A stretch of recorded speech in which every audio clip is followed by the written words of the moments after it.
Hi everybody, Johnny here. Today I'm talking about 10 horror movies that need some more love. Alright, let's get to the list. House on Haunted Hill.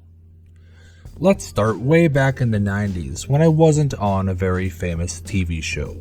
A very rich and eccentric amusement park owner, played by Jeffrey Rush, offers a prize of $1 million to some special guests if they can stay the night in a former psychiatric hospital with a seedy past. Our cast thinks it should be easy money. They get more than they bargained for though, when it's, shocker, actually haunted. House on Haunted Hill is a remake that came out in 1999 and stars a bunch of hot-for-the-time names such as Ali Larter and Taye Diggs. This is by far the biggest movie on the list, and to this day I love this film. There's one scene that makes my blood run cold every time I've seen it. It involves a camcorder screen that reveals some former residents. It's chock full of inventive and creepy visual elements and is a hell of a lot of fun. I never was sure why this one wasn't more successful, and it is one of my favorite horror films of the 90s. Suspiria. A young American dancer, played by Dakota Johnson, is starting classes at an esteemed dance academy in West Berlin in the late 1970s. Is it just a normal dance academy? Of course not. We quickly learn that it is run by a modern-day coven of witches. I love this version of the film, and I think it improves on nearly every aspect of the original. It features some visceral and disturbing scenes, particularly one where a human being is twisted like a ragdoll with graphic consequences. The finale is also pretty wild and features loads of full frontal nudity. Unfortunately, it's definitely not the sexy kind. This is a psychological thriller with horror elements and sexual undertones, featuring Tilda Swinton playing multiple roles, and Dakota Johnson proving that she is an acting force to be reckoned with, displaying talent not even hinted at in the 50 Shades films. This is one of the rare times where I vastly preferred the remake to the original. April Fool's Day. April Fool's Day has a bunch of friends going to a rich girl's cottage on a private island for a weekend getaway. Once they arrive, one by one, they start biting the dust as someone is killing them off in typical slasher movie fashion. This isn't your typical slasher movie though, and there's more to this story than it seems. This is a pleasant surprise for slasher fans, and it's the rare example of a film that is able to have its cake and eat it too. It gets to be a straight up old school slasher, while simultaneously mocking those movies and their tropes in the process. It's a surprisingly good early meta horror film, perfect for those familiar with the early 80s slashers, and if you enjoyed the original Scream, you might get a kick out of this as well. Bad Milo. A man starts getting stomach pains when he gets too stressed out. It turns out that it's a demon that comes out through his butt while he sleeps and takes care of the problem stressing him out using extreme violence. Eventually, the creature sets its eyes on his wife, the one thing in his life that he truly cares about, and he must battle his literal inner demon. This one is original. It has a quirky tone, it's funny, has cool practical special effects, and it also has some pretty solid gross out moments. It stars Gillian Jacobs, aka Britta from Community, and that guy from That Thing, Ken Marino, with some familiar character actors along for the ride. It's an underrepresented horror comedy inspired by such fare as Basket Case and It's Alive. However, if I lost you at the phrase butt demon, this might not be the film for you. Sputnik. A cosmonaut is the only survivor of a failed space mission and brings back more than just PTSD and space rocks.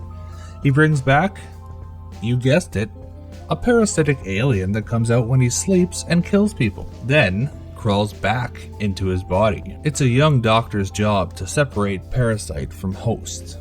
I honestly forgot this movie existed up until I was making this list, and this might be the only Russian movie I've ever seen. And it's very fun, despite the obvious cut and paste story and its influences. The alien looks great in this. It is very scary. The film builds some real tension and has a few genuine moments of terror. If you don't mind doing a bit of reading, or you speak Russian, but I'm assuming your Russian is about as good as mine, and you're looking for a solid creature feature, this is well worth seeking out. Chopping Mall. Kelly Maroney, Scream Queen Barbara Crampton, and a bunch of other horny young people get stuck in a mall with killer robots for security guards. This movie was directed by infamous schlockmeister Jim Wynorski, who was responsible for such gems as Scared Topless, Shark Babes, and A Doggone Christmas. Don't let that scare you off, however, as this one is actually really fun and pretty well made. It's full of action, some funny dialogue, and of course a good chunk of horror. It's a great B-movie that doesn't outstay its welcome, as it's only 77 minutes long. The cheesy 80s score will be stuck in your head for days, and the robots themselves looked at least as good as Johnny 5. Tales from the Crypt, Demon Knight. Cool guy Billy Zane is a bad demon trying to collect some vials of Jesus blood that will allow chaos and evil to reign on Earth. William Sadler is a good guy who has to protect the last vial from falling into Zane's hands. They end up battling for the fate of humanity at a little hotel in the middle of nowhere, USA. With an assorted cast of quirky characters, including Jada Pinkett Smith, the Crypt Keeper makes the leap to the big screen in this attempt at turning the Tales from the Crypt brand name into a movie franchise. This is a great Halloween party movie. It has tons of over-the-top gore and violence, a healthy dose of humor, and a little bit of nudity. If you liked the TV show, chances are you'll probably like this. Killer Clowns from Outer Space. The title says it all for this one. Alien clowns land outside a small town and start using classic circus gags to kill off the residents. It's up to some young people to save the town, and who knows, possibly the whole world. This film features tons of great practical special effects from the Chiodo brothers, and is filled with very creepy looking clowns killing people in creative ways.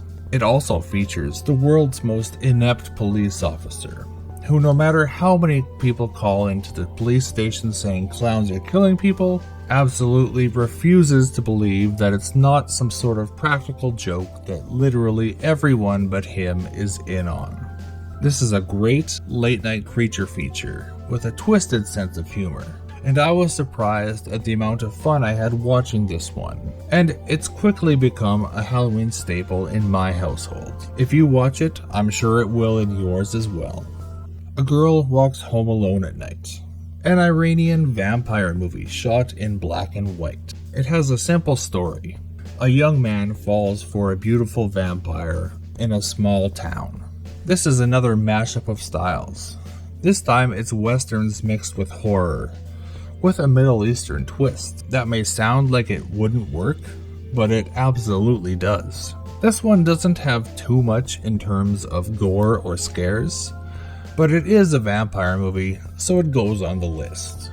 What it does, however, have is style to spare, with hypnotic, gorgeous cinematography, great performances, a very good soundtrack, and just an overall great ambiance. This one has subtitles as well, so you will have to do some reading unless you know Farsi, but there isn't a ton of dialogue, and it's well worth it. Night of the Demons.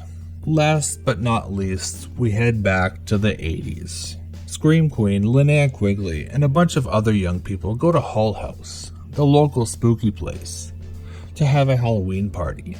They accidentally summon a demon, and it of course starts to pick them off one by one. This movie makes up for its lackluster plot with just the right amount of humor, an amazing dance scene, the most creative use of lipstick I've ever seen, and some wonderful camera work, cinematography, and lighting. This is one of my favorite horror movies that I've seen in the last few years, and it is easily one of the most overlooked horror movies of the entire 1980s. and I can't recommend this one enough. And that brings us to the end of the list. Thanks for watching, and if you're feeling generous, click the like and subscribe buttons for me. After all, it's quick, free, and relatively painless. Plus, it really helps me out. I'm Johnny Likes, and you can tune in next time to see what else Johnny likes.